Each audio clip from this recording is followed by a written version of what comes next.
श्री स्वामी समर्थ. प्रश्न आजचा,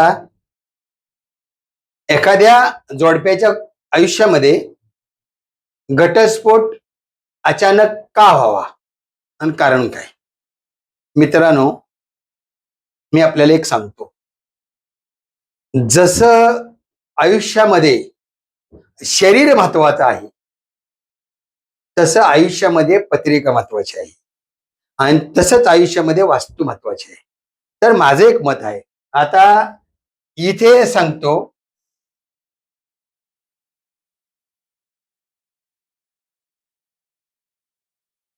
ही पत्रिका आहे, ही पत्रिका आहे. ही पहिलं स्थान, दुसरं स्थान, तिसरं, चौथं, पाचवं, सहावं, सातवं स्थान, आठवं, नववं, 10, 11वं आणि 12वं स्थान. आता इथे लग्नासाठी आपल्याला सप्तम स्थान महत्वाचं असतं आणि सप्तम स्थानामध्ये जर मंगळ ग्रह आहे, सप्तम स्थानामध्ये जर मंगळ ग्रह आहे, सप्तमात राहू ग्रह आहे, सप्तमात नेपच्यून ग्रह आहे, शनी आहे, असे जर पापग्रह किंवा तीव्र ताकदीचे ग्रह असतील तर अशामध्ये पुरुषाच्या पत्रिकेमध्ये जर असे ग्रह आहेत आणि स्त्रीच्या पत्रिकेमध्ये अशातले काहीतरी 1, 2, 3 ग्रह असतील आणि ते इथे किंवा षष्ठामध्ये बसले असतील तरीही बऱ्यापैकी घटस्फोट येण्याचे चान्सेस असतात. माझ्या अभ्यासाप्रमाणे जर नेपच्यून 12व्या स्थानामध्ये, नेपच्यून तर पहिल्या स्थानामध्ये, नेपच्यून षष्ठामध्ये आहे किंवा नेपच्यून जर सप्तमात असेल तर माझ्या अभ्यासात, वैयक्तिक माझ्या अभ्यासामध्ये बऱ्यापैकी घटस्फोट होतो हे मला आढळलेलं आहे आणि शास्त्र पण जे पत्रिका सांगते आणि जे ज्योतिषशास्त्र सांगतं तेच मी सांगतोय. त्यामध्ये जर हे ग्रह नसून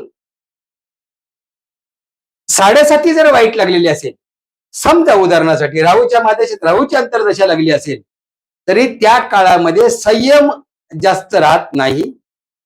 मेंटली संयम असेल तर विचाराचा संयम जास्त राहत नाही. दोघांचाही संयम असेल तर एखाद्याच्या पत्रिकेमध्ये राहूच्या मादशेत केतूच्या अंतर्दशा असेल किंवा शनीच्या मादशेत राहूच्या अंतर्दशा, म्हणजे अशा जर ग्रहांची मादशा अंतर्दशा असेल तर बऱ्यापैकी घटस्फोटाकडे वाटचाल होते, ही कुंडली सांगते. म्हणून पहिली माणसं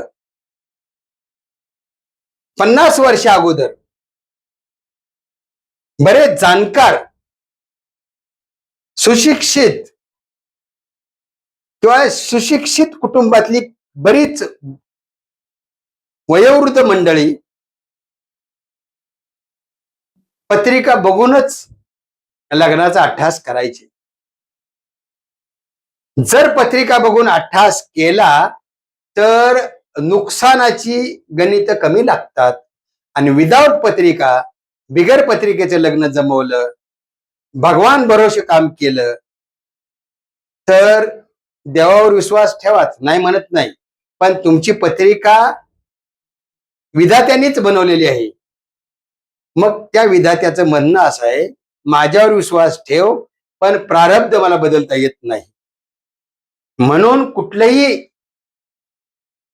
शुभ कार्य, लग्नाचं कार्य करायचं असेल तर तुम्ही दोन्ही व्यक्तीच्या, पुरुष आणि स्त्री, पत्रिका जुळवूनच लग्न करावं या मताचा मी आहे. त्यातल्या त्यात जर वास्तूमध्ये वायव्य कोपऱ्यामध्ये जर त्यांचं स्थान आलं असेल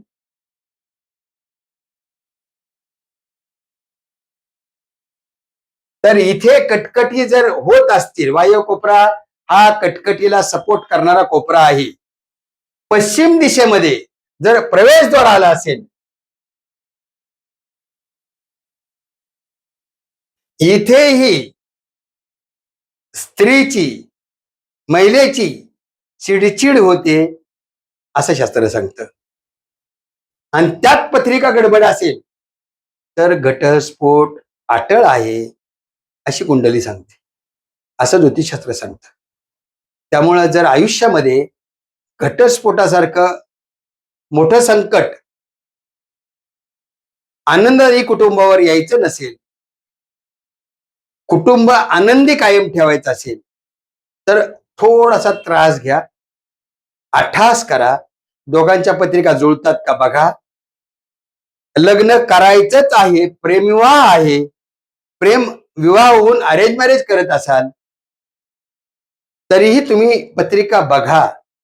पापग्रह असतील, पत्रिकेमध्ये दोष असेल तर तो दोष बऱ्यापैकी काढता येतो.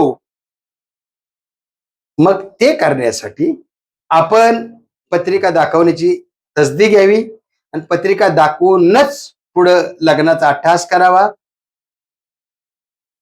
मग असं जर का केलं तर आयुष्यामध्ये दुःखाची कुठली उणीव आपल्या आयुष्यात येणार नाही. आपण म्हणतो ना, एक उणीव होती दुःखाची उणीव, ती उणीव राहू द्या. तुमच्या आयुष्यामध्ये कुठलीही दुःखाची उणीव कायम राहू द्या, ती उणीव लागून घेऊ नका. त्यामुळे माझं एक मत आहे की लग्न करत असताना माझं एक मत सुशिक्षित कुटुंबातल्या मुलाला किंवा सुशिक्षित तरुण पिढीना एक आग्रहाचं माझं आवाहन आहे, मत आहे की तुम्ही दोघांनी पत्रिका बघावी. पत्रिका बघून तुमचं प्रेम प्रकरण चालू राहू द्या आणि प्रेम प्रकरण चालू असताना प्रेमविवाह करा. आयुष्य सुंदर होईल असं मी आपल्याला ग्वाही देतो. आजच्या ह्या व्हिडिओमध्ये मी इथेच थांबतो. पुढच्या व्हिडिओमध्ये भेटू. तोपर्यंत श्री स्वामी समर्थ. वास्तू आणि ज्योतिष विषयक अचूक मार्गदर्शनासाठी गुरुश्री वास्तू चॅनलला सबस्क्राईब करा आणि बेल आयकॉन दाबायला विसरू नका.